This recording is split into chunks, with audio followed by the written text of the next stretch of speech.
Look at her! Look at her face, Nika! Who is the father? Nika! Stop it, Dad! You're hurting her! Please stop. 0% Amara! 0! Private Victoria Island Clinic! Delivering a blank envelope to my own gate! It's a fake, Daddy!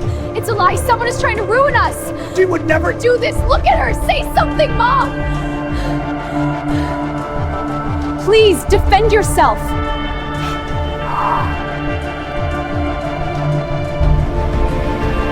She has nothing to say. She has nothing to say, because when she looks at you, she sees the lie. Get out of my sight. Now, to understand the anomaly of Amara, you have to understand the velvet cage. Lagos high society is not just about wealth. It is about blood. In Lekki, pedigree is everything. Bloodlines are traced back centuries. Chief Easy is a proud, pure-blooded Igbo kingmaker. His skin is the color of rich, roasted coffee. He moves like a man who owns the earth he walks on. Nneka is the exact same. Deeply melanated, flawless porcelain sheen. She is the absolute picture of indigenous African royalty. And then there is Amara. The world thought Nneka was just another billionaire's wife hiding a modern affair. They had no idea she was guarding a 100-year-old ghost. At St. Jude's International, Amara is a ghost among mortals. It is the most exclusive academy in West Africa. But wealth cannot buy you out of genetics. Her skin is pale olive, luminous, unplaceable. Her hair doesn't coil like her mother's. It falls in loose, cascading waves down her back. Her eyes are a piercing, unnatural hazel, golden flecked, always watching. She doesn't look like her parents. She looks like a colonial ghost haunting a modern mansion. They call it pretty privilege. The internet tells her she is blessed. But in the halls of Lekki, it is a curse. Every time Amara walks into the school courtyard, the air shifts. The white limestone pavers reflect the harsh Lagos daylight. The boys stop talking, their eyes tracking her every move. The girls tighten their grips on their imported designer bags, their knuckles turning white with resentment. It isn't just her beauty.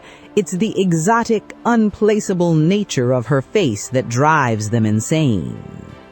Enter Zena, the queen bee, daughter of a ruthless oil baron.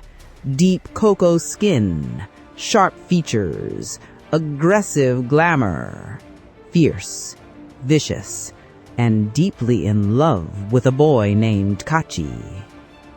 But Kachi only looks at Amara. The bullying isn't physical. Billionaires' daughters do not throw punches. It is psychological warfare. It's the cruel whispers echoing in the tiled locker rooms. It's the vicious giggles when Amara's driver drops her off. Zena, whispering, mocking, venomous. Oyinbo pepper, expat's bastard, white swan.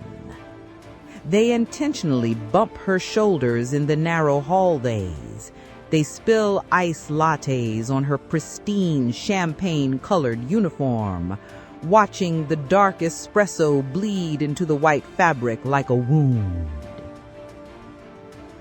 Zena, cornering Amara by the infinity pool, voice dripping with malice. You don't belong here, Amara. You're a stray dog in a diamond collar. Everyone knows your mother was passing around the British expatriates in the 90s. Amara runs home that afternoon. She doesn't cry. The tears stopped years ago. She demands answers. The confrontation happens in the solarium. The air conditioning hums a low, icy tune. Shadows pool under the luxury furniture. Nneka is quietly arranging imported white orchids in a crystal vase. Her manicured nails are a flawless blood red. Amara, desperate, holding up a faded childhood photograph. "Mom, look at you. Look at Dad. Look at me. Am I adopted? Just tell me. I won't be mad. I just need the truth." Nneka's hands stop moving. Her fingers hover inches from the delicate white petals. The silence in the room becomes heavy, suffocating. It wasn't the silence of a mother comforting her child. It was the silence of a predator calculating a lethal threat. Nneka's voice entirely devoid of warmth, robotic. "You are my flesh and blood." Do not ever question your blood, Amara, Nneka hissed. screaming, There are things her in this neck world, Amara, tendons that better left straining. buried. "Then why do I look like this?" Nneka hurls the heavy crystal vase. It shatters violently against the marble wall. Glass shards explode inches from Amara's head. Water and crushed white petals rain down on the imported rug. Nneka, hissing, her eyes wide, feral and terrifying. "Do not ever question your blood. You do not understand what it takes to preserve a lineage. There are things in this world, Amara, that are better left buried." Why didn't Nneka specifically use the word preserve? And what exactly was she hiding in the dirt beneath the bleeding heart vines? Amara backs away, her heart hammering. Her mother wasn't just hiding a fleeting affair. This wasn't about a night of passion with a white businessman. The panic in the Nneka's eyes was too deep. It was ancient. Amara stops asking questions, but the seed of doubt is planted. It grows roots. It poisons the water of their home.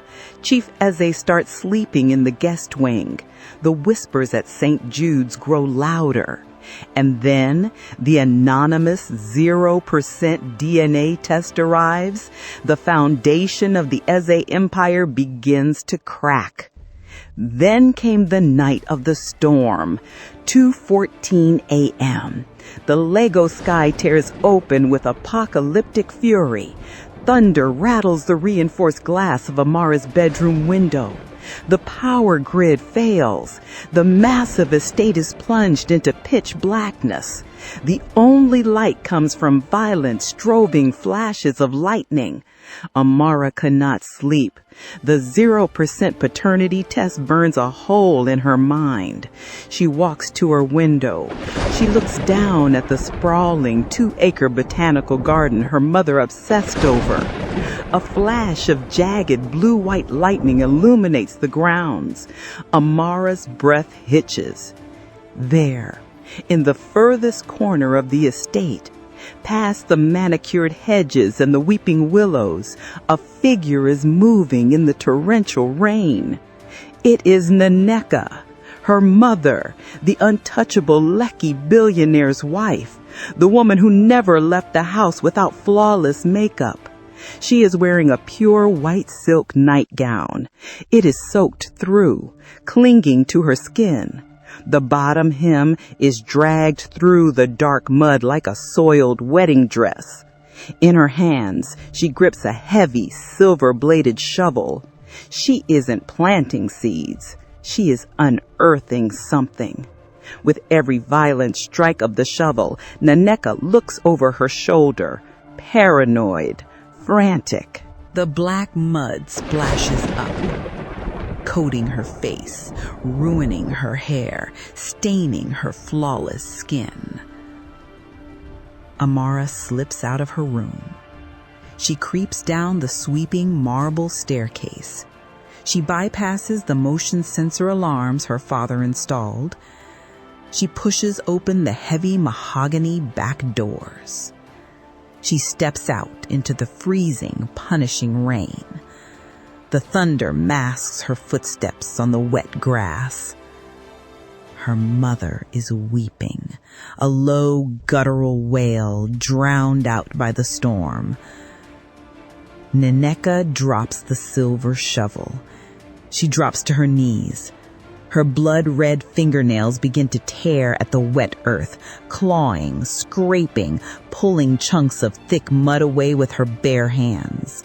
Amara watches from behind a moss-covered stone fountain. Nneka's bleeding fingers finally hit something solid. A dull thud echoes over the rain. It isn't a body. It's too small. It's a box. Amara steps forward. A twig snaps loudly beneath her bare foot. Nneka's head snaps up. Lightning flashes. Nneka's face is half covered in black mud. Her eyes are wide with a demonic primal terror, staring directly into Amara's soul. Between her filthy hands, a decaying colonial-era mahogany box is half pulled from the earth. Amara, whispering, voice trembling over the rain. What are you doing, Mom? Nneka doesn't answer. Instead, she tightens her grip on the silver shovel. You shouldn't have come out here, Amara. The silver shovel trembled in Nneka's mud-slick grip. Rain lashed against her face, washing away the dirt. It revealed eyes that were completely hollowed out by a primal, ancient fear. For 3 agonizing seconds, Amara thought her mother was going to strike her. She thought the silver blade would be the last thing she ever saw. Instead, the shovel slipped from Nneka's hands. Nneka collapsed forward. She wrapped her entire body over the rotting mahogany box. She shielded it from the rain like it was a newborn infant, like it was the only thing in the world that mattered. Nneka, sobbing into the wet earth, voice muffled and broken. Go back to bed, Amara. Please. Go back before he wakes up, before he sees what I've done. Amara ran. She didn't look back at the shadow in the garden. She locked her bedroom door, the brass bolt clicking with a finality that made her shiver. She stripped off her wet, mud-stained pajamas. She curled into a tight ball on her silk sheets, shivering, teeth chattering. She watched the shadows on her ceiling until the sun finally broke. Morning over the Lekki Peninsula usually felt like a promise, but today it felt like an indictment.